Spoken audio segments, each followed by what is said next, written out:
¿Qué pasó, mi gente de YouTube? Estamos aquí en un nuevo vídeo donde vamos a hablar de las características esenciales de la Constitución Española de 1812. Quiero decir que esta es una pregunta teórica de Bau que ha ocupado más o menos una página y media. Depende de la letra de cada uno, ocupará más o menos. Comenzaré a dictar y luego pasaremos con el esquema. Durante la Guerra de la Independencia, en la España no ocupada por el ejército francés, no solo se combatió al invasor en el terreno militar, también se intentó, al menos por parte de un activo sector social, sentar las bases jurídicas necesarias para la modernización de España. De esta forma, cuando el rey, una vez acabada la guerra, regresara al país, solo tendría que aplicar las nuevas leyes elaboradas. En los territorios donde triunfaron los rebeldes antifranceses, se destituyó a las autoridades y se crearon juntas locales. Nuevos órganos de poder que en la mayoría de los casos estaban integrados por miembros de las viejas clases dominantes, que eran nobleza y clero. A su vez, las juntas locales se agruparon en juntas supremas provinciales, que ejercían el gobierno en sus respectivas provincias. La necesidad de coordinación entre las diferentes juntas provinciales propició la creación de una Junta Suprema Central.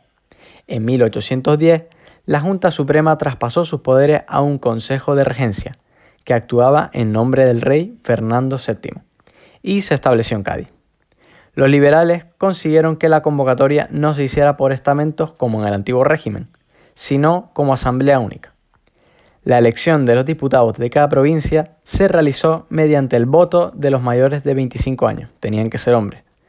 Entre los diputados elegidos predominaban, además de eclesiásticos, que eran casi un tercio, abogados, funcionarios, militares e intelectuales. Llamaba la atención en cuanto a la composición de estas cortes que no había ni un solo representante de las clases populares. Su objetivo último era crear un modelo de sociedad levantado sobre las tres bases fundamentales del liberalismo, que eran libertad económica, igualdad jurídica y un sistema político parlamentario constitucional. El resultado fue la promulgación de un conjunto de leyes y decretos.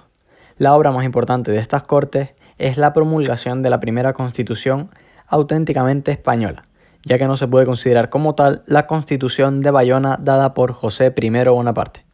La Constitución de 1812 fue el resultado del compromiso entre liberales y absolutistas, aunque más favorable a los liberales, ya que se definió como una organización liberal de Estado. En cuanto a su contenido, se podían destacar las siguientes características esenciales. Se establecía el principio de soberanía nacional, la estructura del nuevo Estado era una monarquía limitada con división estricta de poderes, donde el legislativo correspondía al rey junto a las Cortes, el ejecutivo al rey que presidía el gobierno y el judicial a los tribunales de justicia. Las Cortes, como representantes de la voluntad de la nación, desempeñaban un importante papel en la estructura del Estado. Con amplios poderes, elaboraban las leyes y decidían, supuestamente, sobre la sucesión de la corona. Se establecía el fuero único para todos los ciudadanos, salvo para los eclesiásticos y militares. También se garantizaba una amplia serie de derechos fundamentales del individuo, como la igualdad ante la ley, inviolabilidad del domicilio, libertad de imprenta o propiedad privada.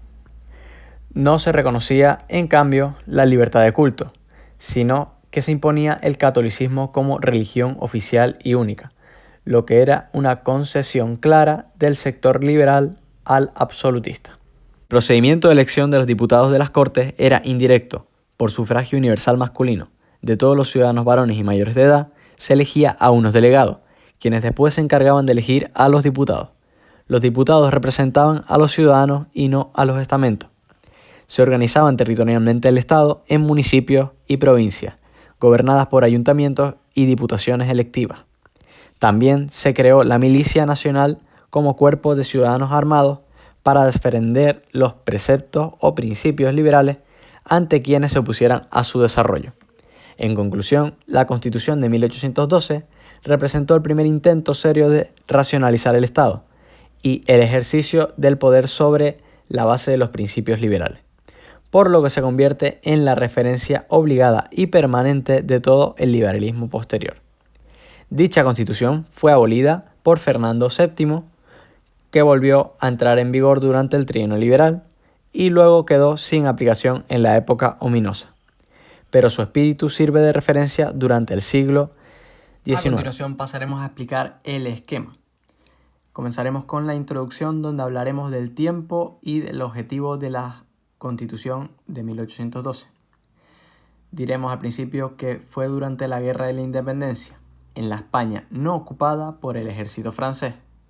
El objetivo de esta era sentar las bases jurídicas para modernizar España. Así, cuando llegue el rey Fernando VII, solo tendrían que aplicarse estas leyes. A continuación, hablaremos de las autoridades en el territorio antifrancés. En territorios con triunfo antifrancés se crearon juntas locales. Estas eran nuevos órganos de poder formadas en su mayoría por clero y nobleza. Las juntas locales se agruparon en juntas supremas provinciales, que ejercían gobierno en sus respectivas provincias. Estas juntas provinciales necesitaban coordinación, unas con otras. Por ello se creó la Junta Suprema Central. Esta última, en 1810, traspasó sus poderes a un Consejo de Regencia, que actuaría en nombre de Fernando VII, estableciéndose en Cádiz. De aquí saldrían las llamadas Cortes de Cádiz.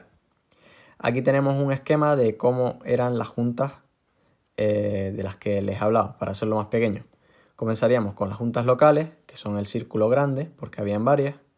Juntas supremas provinciales, que habían un poco menos que las juntas locales. Y las juntas supremas o el Consejo de Regencia, que estaban aquí en el centro, que solo había una.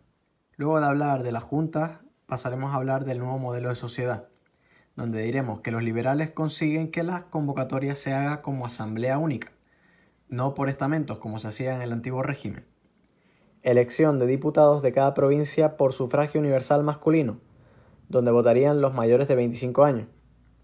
Los diputados elegidos eran la mayoría eclesiásticos, que eran un tercio, abogados, funcionarios, militares e intelectuales. Aquí no me cabió todo. Lo curioso es que habían 0 representantes de las clases populares, o sea, obreros, campesinos, todo eso. El objetivo de esto era crear un nuevo modelo de sociedad sobre las 3 bases del liberalismo, que eran libertad económica, igualdad jurídica y sistema parlamentario constitucional.